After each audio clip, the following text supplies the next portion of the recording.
What lengths would you go to in order to save your family pet? Your life savings, your family car or home?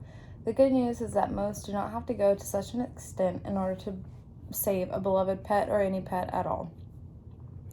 Many adoption agencies ask for a mere $1 a day donation, with some being less. But with the ever-growing animal community, there are many unowned pets who suffer daily without food, water, or medical treatment. These are the precious animals who need our help in order to survive. If some are lucky, they are placed into an adoption center where they are given a grace period most of the time. And after that grace period, pets are euthanized, meaning they are killed in a humane way. Adoption centers quickly become overfilled and thus resort to euthanizing an array of animals to prevent becoming overcrowded. A struggle some animals face in life are the clipping of their ears, tails, and claws.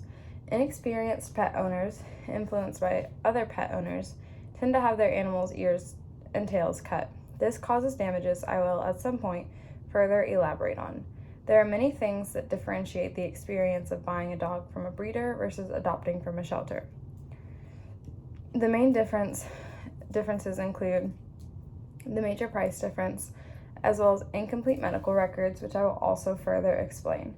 There are undoubtedly pros and cons when looking at buying from a breeder versus adopting from a shelter, which makes the decision ultimately come down to the buyer/adoptee's knowledge of the animal community. We've all seen the ASPCA, American Society for the Prevention of Cruelty to Animals, commercials on TV. Sad montages of malnourished and abused animals paired with tragic orchestral music are not uncommon to see while flipping through channels. These commercials are dramatized and purposefully made to yank at one's heartstrings in order to inspire actual change in the animal community. Asking for donations in order to stay afloat, the ASPCA, which is a very well-known animal rescue organization, starts at just 63 cents a day, and rates go up depending on one's financial stability or comfortability. ASPCA 2021. This does not come as a surprise to any, as many adoption shelters are consistently behind in the upkeep of the animals that they maintain because of monetary issues, seeking financial help from ordinary people helps to fund the animal community and make sure animals being brought into shelters are properly cared for. While the ASPCA is not a great animal rescue organization, it did pave the way for many others' existences. The ASPCA was founded in 1866 in New York and is the first humane society in North America. What followed are multitudes of more foundations, such as Animal Aid Unlimited, Humane Society International, and more. Since then, the treatment of household pets, reptiles, and even livestock has drastically improved. What hasn't improved is the population of the animal community. At any given moment, it is estimated that there are roughly 70 million stray animals in the United States of America, PEPLCO 2020.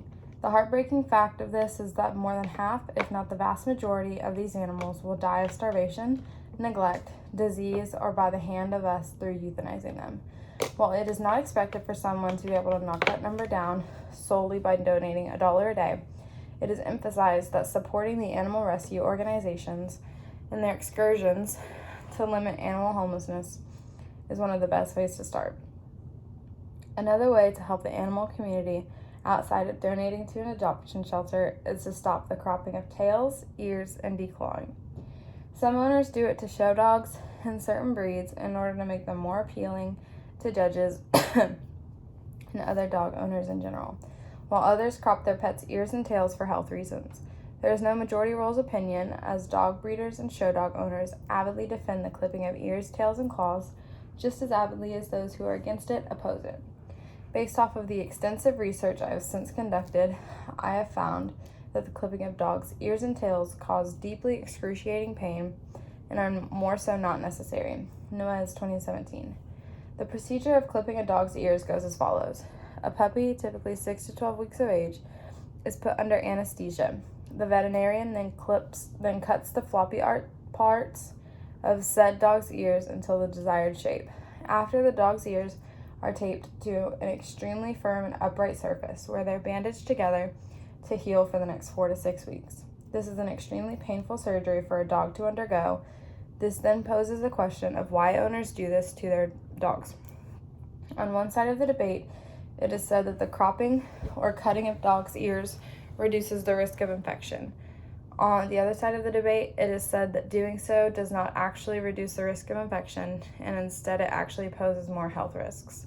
If a dog's ears were to be cut wrongly or in a way that introduces further threat to the animal, there are a multitude of health issues that can occur. The ears can continue to bleed for weeks, if not lifelong. After the surgery, the dog can suffer hearing loss, and even death can occur if the ear were to become infected. The surgery itself poses much more risk to the animal than what the actual reason for the surgery ever would.